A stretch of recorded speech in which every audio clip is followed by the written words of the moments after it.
चमकदार धातु जिसे हमारे जीवन के खास मौक़ों में शामिल किया जाता है। शादी के दिन गहनों में, त्योहारों पर पूजा में और घर की तिजोरी में सुरक्षा के प्रतीक के रूप में। और ये वही धातु है जिसे हम सब सोना कहते हैं। और अब ये सिर्फ जेवर ही नहीं बल्कि भारत की मिडिल क्लास फैमिलीज की आर्थिक ताकत का एक हिस्सा बन चुका है। कभी पारंपरिक धरोहर माने जाने वाले सोने ने अब एक मजबूत इन्वेस्टमेंट हेज का रूप ले लिया है। और साथ ही साथ इसके इन्वेस्टमेंट को, इसकी मजबूती को हम एक कहानी के जरिए समझने की कोशिश करेंगे। मुजफ्फरनगर की एक तंग गली में हर धनतेरस के दिन पर, इस धनतेरस के त्यौहार पर एक बूढ़ी महिला होती है जो अपने बेटे के साथ ज्वेलर की दुकान पर कुछ ग्राम सोना खरीदने जाती है। बिल की रसीद खरीदते हुए वो अपने बेटे से कहती है कि ये मेरी बुढ़ापे की बचत है। ये लाइन सिर्फ भावनाओं से नहीं बल्कि भारत की लाखों महिलाओं की आर्थिक सोच से जुड़ी हुई है, जिसने सोने को भावनात्मक विरासत से निवेश की सुरक्षा तक पहुंचा दिया है।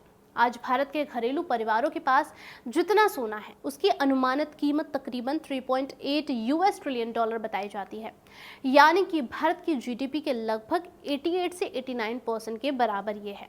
दिलचस्प बात यह है कि जो प्राइस है वो भारतीय परिवारों के इक्विटी इन्वेस्टमेंट से लगभग 3 गुना ज़्यादा है। ये साफ दिखाता है कि गोल्ड अब हमारे घरों का सबसे बड़ा वेल्थ पिलर बन चुका है। लेकिन यहाँ पर सवाल आता है कि आखिर इतनी भारी मांग गोल्ड की क्यों है, जिसका जवाब परंपरा और व्यवहारिकता दोनों में छुपा हुआ है।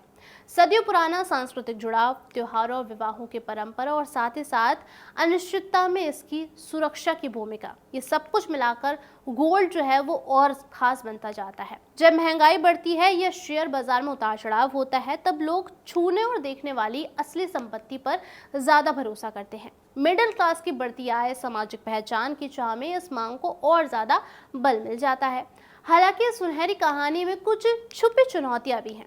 सोने का एक नॉन इनकम जनरेटिंग एसेट होना, जो दिखने में तो आपको अमीर बनाता है पर इससे ब्याज या फिर डिविडेंड जैसी नियमित आय आपको नहीं मिलती है। घरों में रखा हुआ सोना अक्सर निष्क्रिय पूंजी यानी कि आइडल कैपिटल साबित होता है, जो अर्थव्यवस्था में सक्रिय योगदान नहीं दे पाता। ऊपर से भारत के आयात पर निर्भर होने की वजह से इसकी कीमतें डॉलर की मजबूती, वैश्विक तनाव या सरकारी आयात नीतियों से सीधे तौर पर प्रभावित होती है।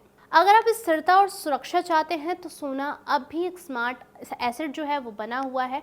ना सिर्फ इंडिया में बल्कि ग्लोबली इसको देखा जाए तो सोने की खरीद लगातार बढ़ रही है और ये इन्वेस्टमेंट का एक स्मार्ट एसेट अब माना जाने लगा है। लेकिन इसे सिर्फ सजावट या फिर परंपरा की वस्तु ना समझें, इसे अपने दीर्घकालिक निवेश पोर्टफोलियो का हिस्सा बनाएं और साथ ही इक्विटी, बॉन्ड और म्यूचुअल फंड जैसे अन्य निवेशों से संतुलन यहाँ पर बनाए रखें। और अगली बार जब आप सोना खरीदने चाहें तो एक सवाल अपने आप से जरूर पूछें कि मैं ये सोना क्यों खरीद रहा हूँ, स्थिति के हिसाब से या फिर परंपरा के तकाजे से। धन्यवाद।